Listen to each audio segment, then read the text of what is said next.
El extraño, Howard Phillips Lovecraft. Desdichado aquel a quien los recuerdos de la infancia solo traen temor y tristeza. Infeliz del que mira atrás y no ve más que horas de soledad en amplias y lúgubres estancias con negras colgaduras y enloquecedoras hileras de libros antiguos. O aquel que ve espantosas vigilias entre árboles sombríos y grotescos, verdaderos gigantes que agitan silenciosamente sus torcidas ramas. Esto es lo que los dioses me dieron a mí, el aturdido, el desilusionado, el estéril, el desarraigado. Y sin embargo, cuando mi mente trata de llegar más allá, me aferro desesperadamente a aquellos recuerdos marchitos y me siento extrañamente alegre. Ignoro dónde nací. Lo único que sé es que el castillo era infinitamente antiguo, infinitamente horrible, lleno de oscuros pasadizos y con unos techos muy altos en los que la mirada solo podía distinguir telarañas y sombras. Las piedras de los ruinosos castillos estaban siempre espantosamente húmedas y en todas partes había un olor horrible, como de montones de cadáveres que se hubieran acumulado durante generaciones. No había luz, de modo que yo podía encender velas para disponer de claridad. No penetraba nunca la luz del sol, debido a que enormes árboles crecían a mayor altura que el punto más elevado de la torre a la que yo tenía acceso. Había otra torre negra que se elevaba por encima de los árboles en el desconocido cielo exterior, pero estaba parcialmente en ruinas y no podía subirse a ella a no ser que se trepara por la pared, piedra a piedra. Debí vivir años enteros en aquel lugar, pero no puedo medir el tiempo.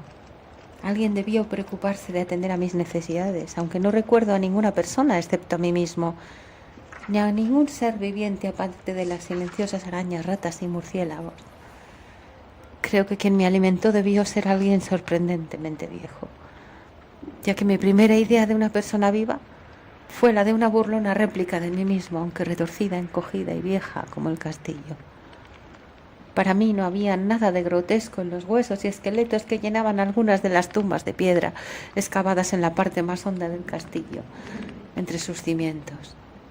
En mi imaginación asociaba aquellas cosas con acontecimientos normales y pensaba que eran más naturales que los grabados de vivos coloridos en que se reproducían seres vivientes que encontraba en muchos de los desvencijados libros. De ellos aprendí todo lo que sé. Ningún profesor me apremió ni me guió, y no recuerdo haber oído ninguna voz humana en todos aquellos años, ni siquiera la mía. Aunque he leído que existe la facultad de hablar, nunca traté de hablar en voz alta. Mi aspecto me era también desconocido, ya que en el castillo no había espejos, y yo me limitaba a considerarme a mí mismo como semejante a las juveniles figuras que veía dibujadas y pintadas en los libros. Tenía la impresión de ser joven, debido a lo poco que recordaba de mi vida anterior. En el exterior, al otro lado del pútrido foso y debajo de los sombríos árboles, me tumbaba a menudo para soñar en las cosas que había leído en los libros, y me imaginaba a mí mismo en medio de una alegre muchedumbre en el soleado mundo que había más allá de los interminables bosques. En cierta ocasión traté de escapar del bosque, pero a medida que me alejaba del castillo las sombras se hicieron más densas y el aire se llenó más y más de funestos presagios, de modo que retrocedí frenéticamente para no perderme en un laberinto de nocturnal silencio. Y así, a través de interminables crepúsculos soñaba y esperaba, aunque ignoraba el objeto de mi espera. A veces, en la oscura soledad, mi deseo de luz era tan intenso que alzaba desesperadamente las manos hacia la única torre en ruinas que se elevaba por encima de los árboles al desconocido cielo exterior. Y al final decidí escalar aquella torre, a pesar del peligro de caer que ello significaría. Era preferible echarle un vistazo al cielo y perecer que vivir en aquella perpetua oscuridad. En el húmedo crepúsculo trepé por la gastada y vieja escalera de piedra hasta que alcancé el rellano donde terminaba, y a partir de allí seguí ascendiendo peligrosamente apoyando los pies en unos pequeños asideros. Aquel cilindro de roca sin escalera resultaba fantasmal y terrible, oscuro, ruinoso, desierto y siniestro, con los sorprendidos murciélagos cuyas alas no producían el menor ruido. Pero más fantasmal y terrible era aún la lentitud de mi ascensión. Por mucho que ascendía, la oscuridad encima de mi cabeza no era menos intensa. Un escalofrío recorrió todo mi cuerpo. Me pregunté por qué no alcanzaba la luz, y de haberme atrevido hubiera mirado hacia abajo. Imaginé que la noche había caído repentinamente sobre mí, y me aferré inútilmente con una mano libre al alféizar de una ventana para mirar hacia afuera y tratar de calcular la altura que había alcanzado.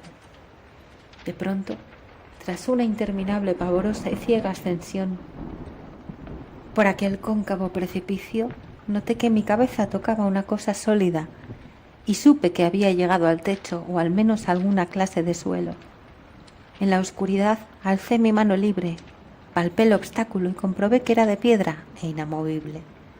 Entonces di un mortal rodeo a la pared, aferrándome a los más leves puntos de apoyo que encontré, hasta que finalmente mi mano alzada halló la abertura del obstáculo y empecé a ascender de nuevo, empujando la losa o la puerta con mi cabeza, ya que tenía ambas manos ocupadas en el peligroso ascenso. Encima no se veía ninguna claridad, y a medida que mis manos progresaron en la subida supe que mi ascensión había terminado, puesto que la losa era una trampilla que conducía a una superficie de piedra de mayor circunferencia que la torre inferior, sin duda el suelo de alguna elevada y amplia torreta de observación. Me introduje cuidadosamente a través de la abertura y traté de impedir que la losa cayera de nuevo, aunque fracasé en este último intento. Mientras me dejaba caer exhausto sobre el suelo de piedra, oí los fantasmales ecos de su caída, aunque confié en que podría volver a alzarla cuando fuese necesario. Creyendo encontrarme a una prodigiosa altura muy por encima de las más elevadas ramas de los árboles del bosque, me arrastré hasta una de las ventanas, creyendo que por primera vez iba a poder contemplar el cielo, la luna y las estrellas, cuya existencia conocía a través de los libros.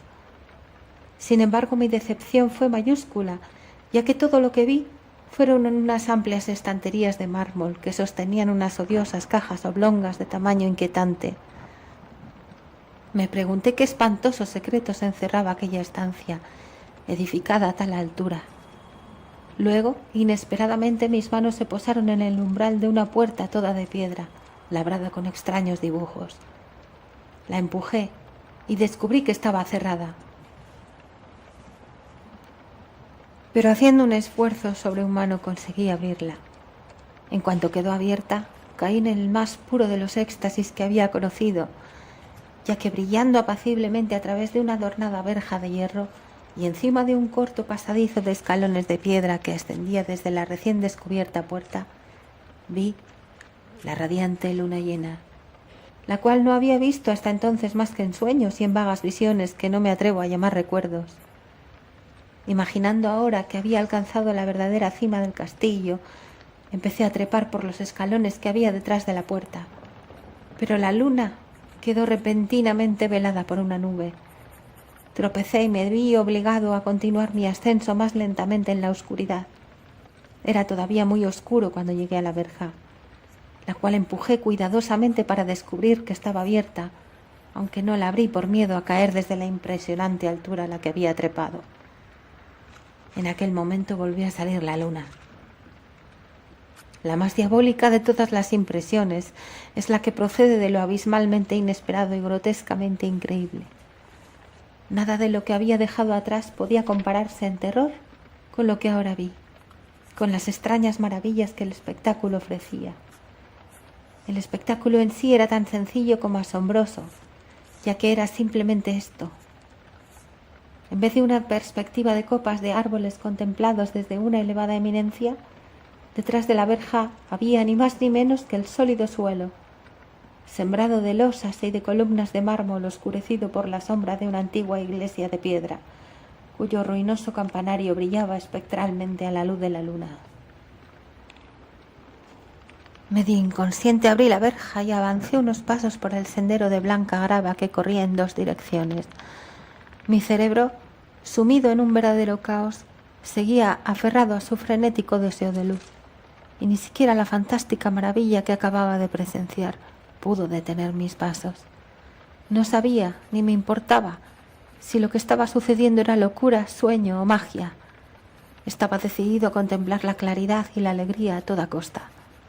Ignoraba quién era o qué era yo, y que podía ser lo que me rodeaba, aunque mientras seguía avanzando empecé a tener conciencia de una especie de espantoso recuerdo latente que hacía que mi avance no fuera totalmente casual. Pasé debajo de un arco que daba fin a la zona de losas y columnas, y vagabundeé a través del campo abierto, a veces siguiendo el camino visible, a veces abandonándolo de un modo muy curioso, para cruzar unos prados en los que solo unas ocasionales ruinas hablaban de la antigua presencia de un camino olvidado. En un momento determinado crucé un riachuelo por un lugar en el cual se veían los restos de lo que había sido un puente. Habían transcurrido más de 2 horas cuando llegué a lo que parecía ser el término de mi excursión, un venerable castillo de muros cubiertos de hiedra, en medio de una frondosa arboleda, sorprendentemente familiar, aunque a mis ojos lleno de extrañas perplejidades. Vi que el foso estaba lleno y que algunas de las torres se habían caído. En cambio, veíanse unas alas nuevas que confundían mis recuerdos, si es que se trataba de recuerdos. Pero lo que observé con más interés y deleite fueron las ventanas abiertas, esplendorosamente iluminadas y dejando pasar al exterior unos alegres sonidos. Acercándome a una de ellas miré al interior y vi un grupo de seres extrañamente vestidos. Estaban muy alegres y se hablaban vivamente unos a otros. Hasta entonces aparentemente yo no había oído hablar a ningún ser humano, y solo en vaga forma pude intuir lo que estaban diciendo. Algunos de los rostros parecían traerme recuerdos increíblemente remotos, otros me resultaban por completo desconocidos. La ventana era muy baja, y decidí pasar al interior de la estancia emocionado y feliz, al creer que habían terminado mis horas de negra desesperación.